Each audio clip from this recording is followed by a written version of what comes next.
Guys, welcome to this week's 10-Minute Tuesday. We have a little unique episode here. We have Wade Shoemaker in town. And so what I've always noticed about Wade is that he's very in touch as to like what's going on in the industry, and he has a lot of like the best stuff out there. He like cherry picks a little bit from every company. Yeah. And it's really awesome because I've learned a lot in like really good gear from Wade. And so we were kind of talking about it, and Cal's like, stop. Let's just talk about it on the podcast. Yeah. So you do work with Migra Ammunitions, right, Wade? Yeah. And SoundGear. And SoundGear. Yep. And obviously have worked with or very familiar with a lot of other different companies in the industry too. Brand ambassador for Benelli. Yeah. We can say that. Yeah. Yeah. So there's an M2. There's a new one.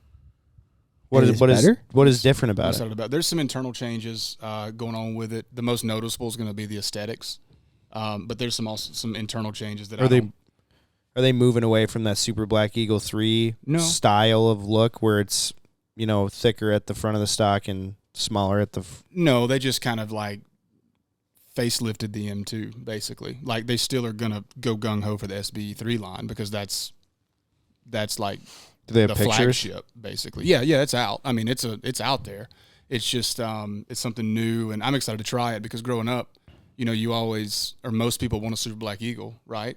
Yeah. But the other one that's always in that conversation is the M2. I mean, that's the workhorse. A lot of dudes shooting M2. Yeah, because they're a workhorse, dude. There's not a single piece on it that like makes you think it'll fail. Yeah. And I'm excited about it because I've always wanted one. But of course, the first opportunity I have to buy a Benelli, I actually bought a Super Vinci because it was brand new and I thought it was cool looking and it fit me. And then the next one I bought was a SBE3 because it was Super Black Eagle, right? And now that this M2's been kind of refreshed, I guess is the best way to put it, I'm excited to try this thing out. I've got a 20 gauge on the way, and yeah, I'm stoked for it.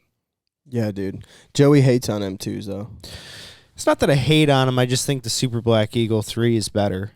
Yeah, and like there's people that'll hear that and be like, "This dude's lost his mind," because of the hate that the Super Black Eagle 3 got first. I love mine. No, I've never had an issue with mine. What do people hate about them? But like Super Black Eagle 1 or Super Black Eagle was unreal. The H&K was insane, and then the Super Black Eagle 1 was still very good. Yeah, and then the M1 Super 90. M1 came out, and then M2 came out, what, like 10 years later? 8 years later? Know that answer. I'm not even going to try. Is your dad's an H&K? Probably. My dad has an H&K, and then he has an M1 20 gauge. And so that M1, dude, seriously, the best 20 gauge I've ever. I believe it. It's a workhorse, too. I believe it. But when I pick up an M2, I can feel every single bolt moving through the gun. Okay. I don't know. It just kind of messes with my head a little bit. So I'm wondering what's new on this. I haven't shot one. I can tell you soon. But I'm excited to try it out just because of that allure or that like. It's new. That enamor towards the M2. You know? Same reason I bought an SBE3. Yeah. SBE was like the gun. Oh, yeah. So, yeah. Yeah. Excited about an M2. I'm excited to see it because I didn't see anything on their Instagram. No, I mean, it was there during shot and all that stuff, and then you can go to their website and look at it.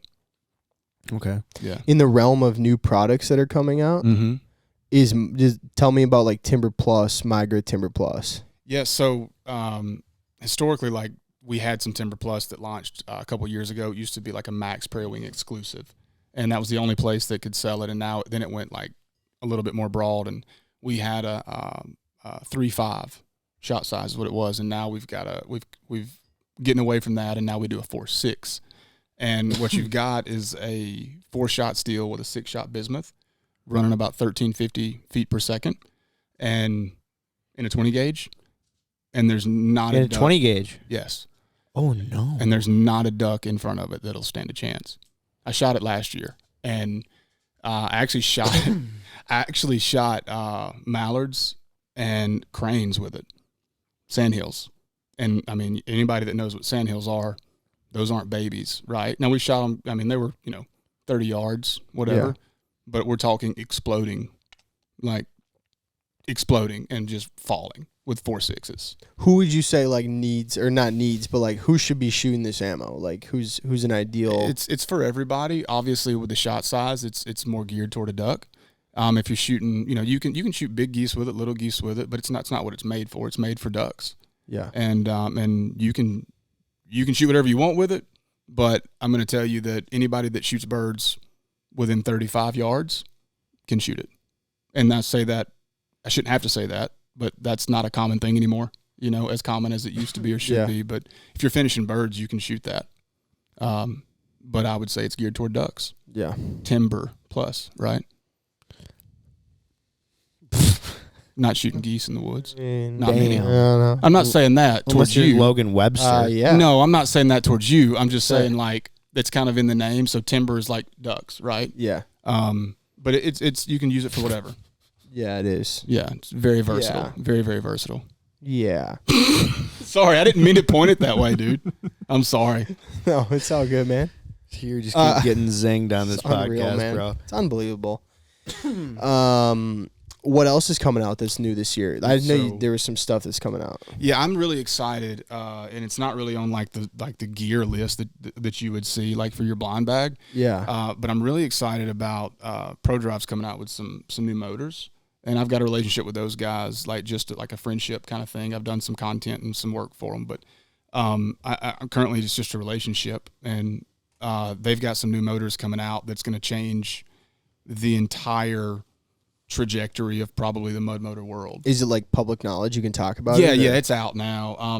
They've been building this thing for several years. I feel like 4 or 5 years. Yeah. I mean, like it's been whispered about, Yeah. and it's been known. It's just never been like out there. Sure. A couple years ago, I went and I got to see like the prototype that had been running around. It looked like hell, to be honest with you. But that you piece it together, it's a Frankenstein, and then you go to production, right? Yeah.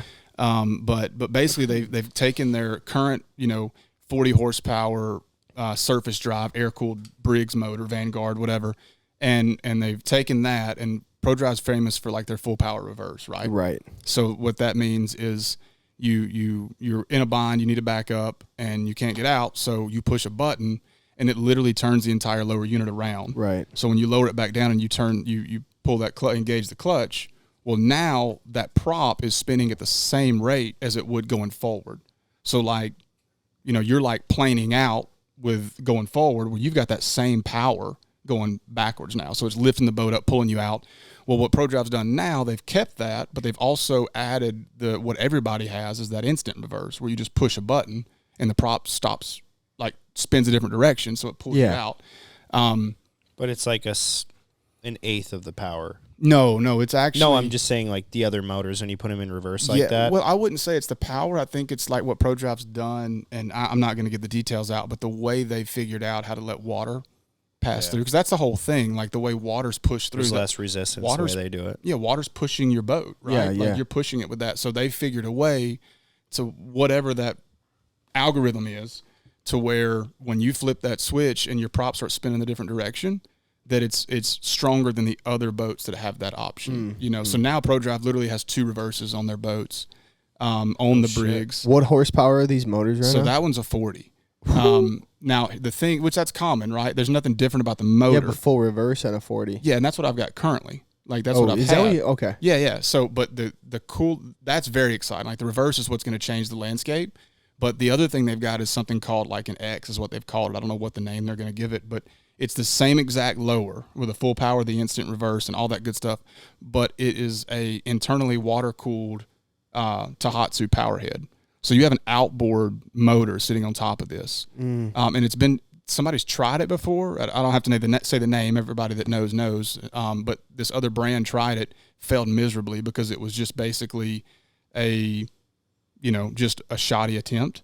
And this motor's been in R&D for over 4 years, 5 years. I don't know how many, but more than 4. Yeah. And they figured a way. They've got a whole cooling system they put on the bottom of your boat, and it's a circulation deal, and it's quiet. You've got a 50 horsepower mud motor that's running close to 40 miles an hour, and it's quiet.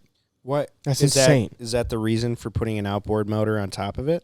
Yeah, for noise. Quiet. Yeah, for noise and a power. 4-stroke. And power. I mean, like I just can't really picture it, and I don't know the other company that tried. So yeah, I can't picture it. So well, I don't want to say the name. I don't want to talk bad, even though they're not in business. That's not my game. Oh, that's not what I'm saying. I'm just saying. Yeah, I'm just saying it looks totally different, but at the end of the day, they've created something that has never been created the right way, and they're doing something that either people didn't know how to do or were scared to do. Yeah. And it's changing some things, and I'm excited to see it. So I'll show it. I've got pictures. I'll show it to you. Cool. When we get done. But it's very exciting because a 50 horsepower outboard is going to outrun a 40 or 50 horsepower mud motor. So it's also speed, right? Like, I don't know any mud motors running 40 off the lot. You don't think that'll take away from some of its torque? I don't know. I don't know what they got wired up in there, you know? Yeah. I mean, it's a 50 horse versus a 40 horse. So you've got 10 more horses. This is so trippy. Yeah, it's different, dude. I'd have to. You think it would operate more like an outboard too, or probably not because it's got the 2 foot on the back for the surface drive portion? You're saying The 2 foot? Yeah, like most surface drives have like a 2 foot off the back of the motor. Oh no, I mean it's the same like tiller. Like you've got the clutch like a regular Tohatsu and everything. Like you push it. It's literally a Tohatsu top. Trippy. With like a lower from a Pro Drive. That's sick. It's very cool. Very, very cool. I'm excited about it. I'm excited about both of them because I've got a new boat coming in end of August. Nice. With the air-cooled Briggs. Yeah, because I want the new reverse. Yeah, I want to hear some serious reviews from that. Yeah, I sold my other one. So when I get back from this trip, I've got to actually go back down there and meet the guy that wants to buy it and run him through it. But nice. Yeah, I'm excited about that. I feel like there's like a lot of new products and stuff coming out right now. There's like several things. That a lot of waders kind of floating in the ether. There is. You know, or like rumblings about waders. First Light has tons of new products coming out. Carter was telling me about a product that Higdon came out with this year, and I can't even picture it. Yeah, they just posted today.